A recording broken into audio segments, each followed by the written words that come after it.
لله رب العالمين والصلاة والسلام على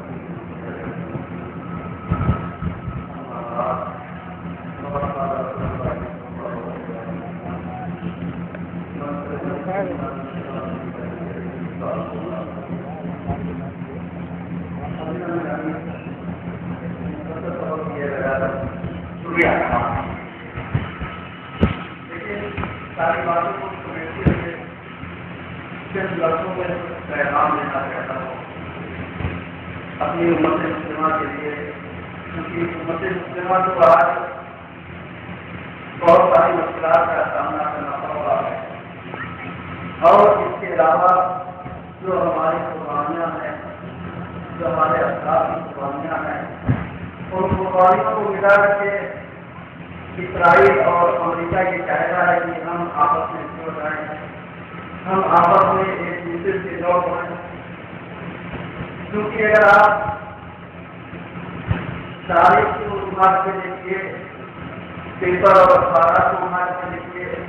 جو عمومی طور پر نظر کے آتا ہے کہ آج دشمن عناصری طاقتیں ہم کو بانٹنے کی عمر نہیں ہوئی ہے، اور ان طاقتوں کے پیچھے کوئی اور نہیں ہے بلکہ اسرائیل اور امریکہ ہے۔ کیوں؟ اس سے کہ اسرائیل اور امریکہ کی پالیسی یہ رہی ہے کہ جتنے بھی اسلامی ذخائر ہیں، جتنے بھی اسلامی سورس آف انکم ہے، ان پر قبضہ امریکہ یا اسرائیل کا ہونا چاہیے۔ یہ ان کی تھنکنگ ہے، یہ ان کی سوچ ہے۔ کیوں؟ اس لیے کہ اگر ہمارے سماج کا کوئی مسلم بچہ پڑھ کے آگے بڑھنا چاہتا ہے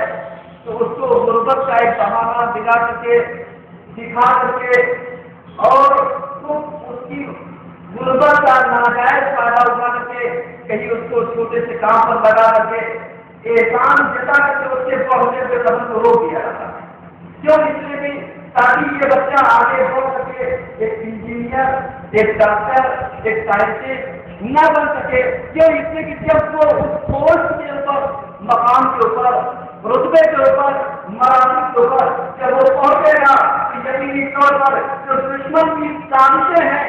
چالیں ہیں، ان کے پروپیگنڈے ہیں، جو ان کے ساری چیزیں ہیں، ان پر اس کی نظر پڑے گی، اس لیے ہوگا کہ آج کے دشمن ہم کو لے جانا چاہتا ہے۔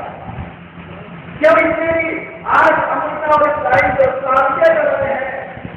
سازشیں آج کی نہیں ہوتی ہے، آنے والے 70 سالوں 25 سالوں کو مد نظر رکھ کے وہ سازشیں کرتے ہیں کہ آج اگر ہم 1% سے قدم کو روکیں گے تو ایک قدم کو نہیں روک رہے ہیں بلکہ ایک امت کو روک رہے ہیں۔ کیوں؟ اس لیے آج آپ دیکھیے پورا عالم اسلام پریشان۔ کیوں؟ اس لیے کہ ساتھ فرقوں کو باہر کیا جائے، فرقوں میں بٹوارا کیا جائے، اہل بچہ اہل سنت جانکاری دوسرے فرقے کو باہر کیا جائے، تو یہ یاد رکھیں کہ یہ نعرہ کسی اور کا نہیں ہے، اسرائیل اور امریکہ کا نعرہ۔ وہ جانتا ہے کہ ہماری طاقت جو ہے وہ اتنی طاقت ہے کہ اگر صرف ہم فجر کی نماز پڑھنا شروع کر دیں تو وہ جان جائے گا کہ سلام جان جائے گا۔ یہاں تو یہ کسی کو جانتا ہم کو ہے، اور اسی کی بنیاد پر آج آپ دیکھیے جو وہ سازشیں کر رہا ہے، جب لوگوں کی میں اور بھی مدد چاہوں گا، جو وہ سازشیں کر رہا ہے اسرائیل، امریکہ، سعودیہ، سیریا، اس کے علاوہ مصر، لیبیا، اس کے علاوہ بہت سارے دوسرے اسلامی ممالک آج تو سمجھ رہے ہیں جس کے پیچھے اگر کوئی طاقت کار کر رہا ہے تو کسی اور کی طاقت نہیں ہے، اسرائیل اور امریکہ کی طاقت ہے۔ کیوں؟ اگر ہم اس چیز کو سیکھتے ہیں اور سنجیدگی سے سنتے تو ہمیں یہ ملتا ہے کہ ہر طاقت کے پیچھے کوئی اور طاقت نہیں ہے۔ اس لیے کہ اسرائیل کا وجود آپ دیکھیے تو یہ چھوٹا سا حصہ ہے، لیکن آج ایک انسانیت کے لیے کینسر بنا ہوا ہے۔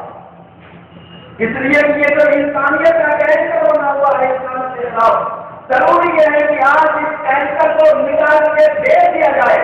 ورنہ اگر اس کینسر کو ہم نے اعلان نہیں کیا اپنے وقت کے اوپر، تو نتیجہ یہ ہوگا کہ مصر کی حکومت کو اس نے کھایا، سیریا کی حکومت کو ڈھانے کے لیے وہ کارنامہ ہے۔ آج قریب 3 سال سے اسلامی حکومت پاکستان کے پیچھے وہ لگا ہوا ہے، افغانستان کو اس نے برباد کیا، فلسطین کو وہ تباہ کر رہا ہے، ایران کے اوپر حملہ اس نے کیا، اور نتیجہ یہ ہوا کہ اس کی سازش کے پیچھے ایک تیسری طاقت جو ہے وہ اپنے اہداف کو طے کرنا چاہتی ہے، جسے روس کہا جاتا ہے۔ بہت اہم بات کہنا چاہتا ہوں اپنی امت مسلمہ کے سامنے، کیوں؟ اس لیے کہ رشیا کے پرائم منسٹر نے یہی تو کہا تھا کہ اگر امریکہ نے حملہ اسرائیل یعنی سیریا کے اوپر کیا تو ہم سعودیہ کے اوپر کر دیں گے۔ اب پیپر اٹھا کے دیکھیے، انٹرنیٹ کے اوپر ساری چیزیں پائی جاتی ہیں۔ اب یہ نہ سمجھے ہمارا مسلمان، ہماری امت کے لوگ کہ یہ اس کا ہمدرد سمجھ کے آ رہا ہے، نہیں۔ اسلامی ذخائر کے اوپر جو آج تیل کے کنویں پائے جاتے ہیں، اس کے اوپر چاہے امریکہ ہو، چاہے روس ہو، چاہے اسرائیل ہو، یا اس کے حامی اور مددگار چاہے برطانیہ ہو، فرانس ہو، جرمن ہو، جو بھی جانتے ہیں، اس کے پیچھے ان کا مفاد ہے، مفاد۔ اور یہ کیا کہتے ہیں کہ اسلامک ذخائر کو اپنے کنٹرول میں دے، کیوں؟ اس لیے کہ اسلامک ذخائر کے اوپر یعنی آج جو دشمنوں کا مسئلہ ہے، یعنی تیل ہمارا، ملکیت ہماری، بیچیں گے تو قیمت وہ لگائیں گے، پیسہ ہمارا، اس کی قیمت کو طے وہ کریں گے، تو یہ کہاں کا دستور پایا جاتا ہے کہ چیز ہماری ہو اور ہمیں اس کے لیے نہیں لگائے۔ آج آپ جا کے ایران کے حالات کو دیکھیے گا، ہم نے اپنی آنکھوں سے دیکھا ہے کہ صدام کی گورنمنٹ گرنے کے بعد یعنی جو سارے ایرانی پائے جاتے تھے ان کو صرف ایک جو ہے دن بھر میں ایک موقع ملتا تھا، سیزر ہے وہ ایک موقع، اور جب کہ ٹینکر بھر بھر کے اسرائیل جا رہے تھے، کیوں؟ اس لیے کہ اسرائیل اور امریکہ کو پتا ہے کہ اگر عرب متحد ہو جائے، اتحاد پیدا کر دے، ایک رائے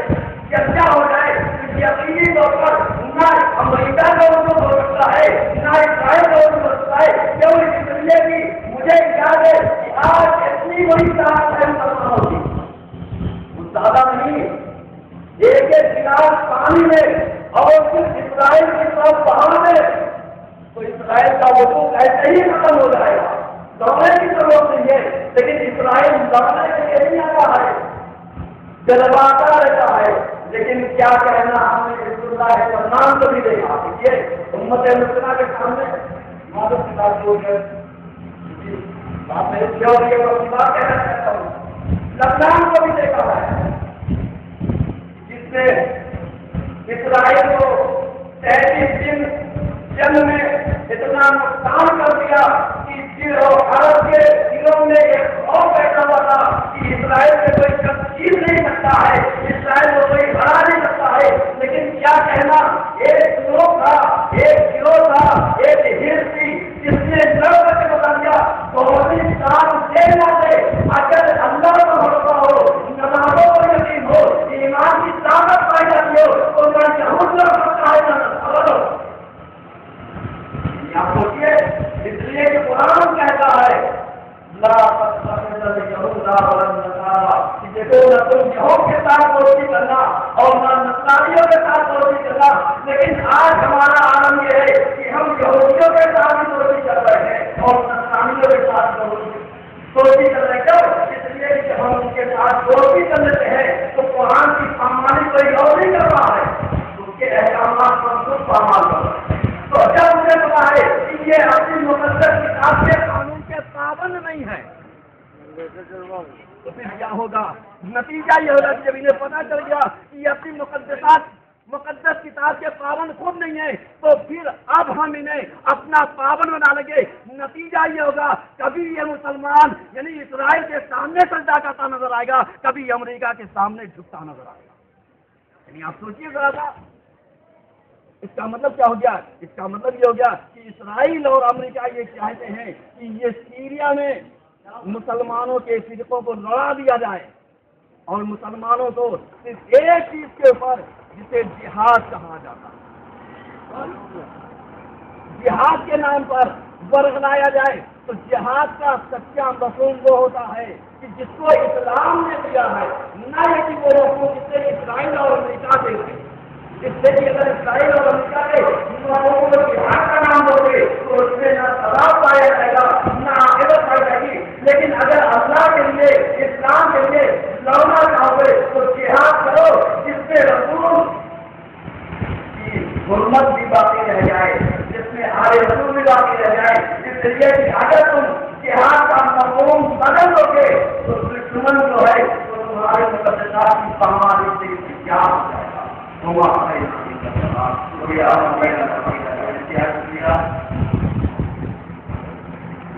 ہم نے وقت